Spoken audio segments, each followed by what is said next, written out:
Hi, this is Kathy Lewis at Tall Tree Designs, and this video is going to be taking a look at how you can knit I-cord salvages on your work. I use this technique on the Peaches and Cream poncho and cowl. I use it a lot actually whenever I have edges that aren't going to be seamed because it's just a personal pet peeve. I don't like the look of a raw edge. I like it to have a nice finishing touch of some kind. And this is a super simple way to make a really dramatic and beautiful edge. And all you're going to do is, I've cast on a number of stitches here, and we're gonna start by slipping our first stitch. This is a 4-stitch technique. We're gonna do it at either edge of our work. So, slip the first stitch, knit purlwise, and our yarn is in the back of our work. When we do this, knit the next stitch,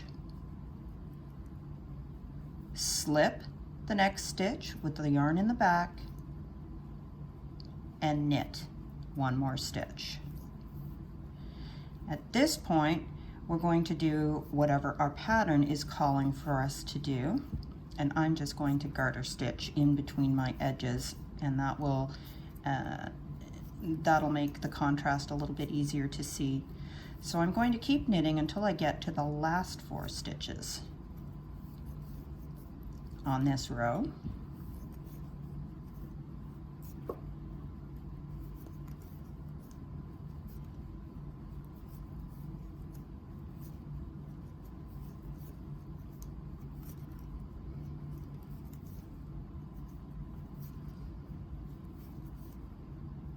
One more. And we get to the last 4 stitches on the row. We're going to repeat exactly what we did at the beginning. Our yarn is in the back. We're going to slip the first stitch purlwise, knit the next stitch, slip, and knit. And on the right side of your work, that's exactly what you're going to do. On the wrong side of the work, we're going to turn and we're going to knit back. This is a 2-row technique. This time, we're going to purl the first 4 stitches. So our yarn is in the front, and we slip the first stitch purlwise, purl the second stitch, slip the next stitch, purl the 4th stitch. And I said I was going to do garter stitch, so I'm going to take my yarn to the back and I'm going to knit across until I get to the last 4 stitches in this row. So basically how you could think of this, those first 4 and last 4 stitches creating the border are being knit in stocking stitch. And whatever's in between those salvages is the pattern as instructed by the designer, whatever project you're making. So I am knitting across the last 4 stitches.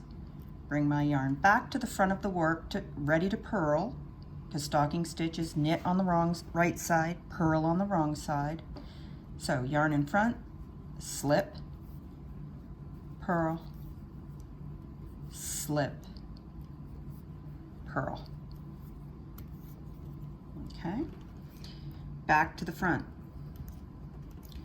So it's 4 stitches, it's stocking stitch, we're on the right side, we're always going to start with a slip one, we're always going to do it purlwise, slip, yarn's in the back, knit, slip, knit. Okay.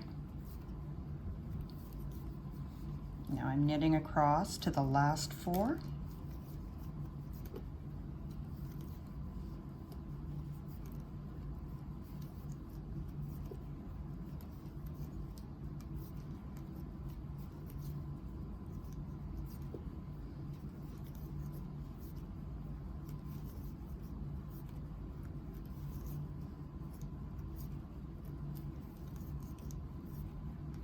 Okay, yarn is in the back, starting with a slip, alternating with a knit. Slip, knit. Turn our work. Now we're going to do exactly the same, but purling with our yarn in front. Slip, purl, slip, purl. Back to whatever stitch the pattern is calling for. In this case, we're doing garter, so that's knit on both sides.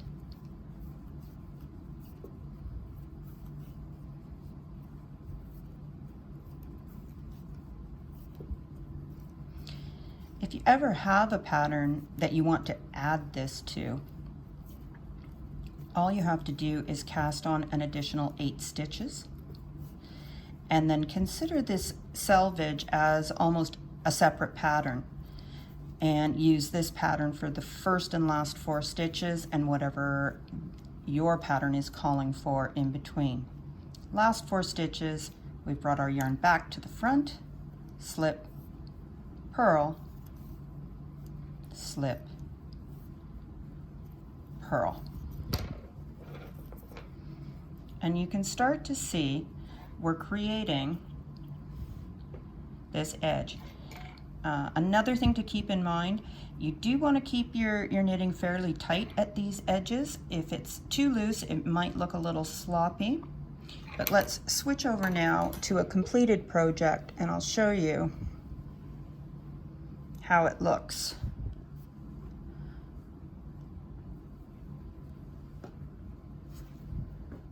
So this is the Peaches and Cream cowl, and both of these edges have been knit using the technique of the I-cord selvage, and you can see how beautiful that looks. It's much nicer than just a raw edge. It gives a really finished, professional look to your project, and that is how you do it.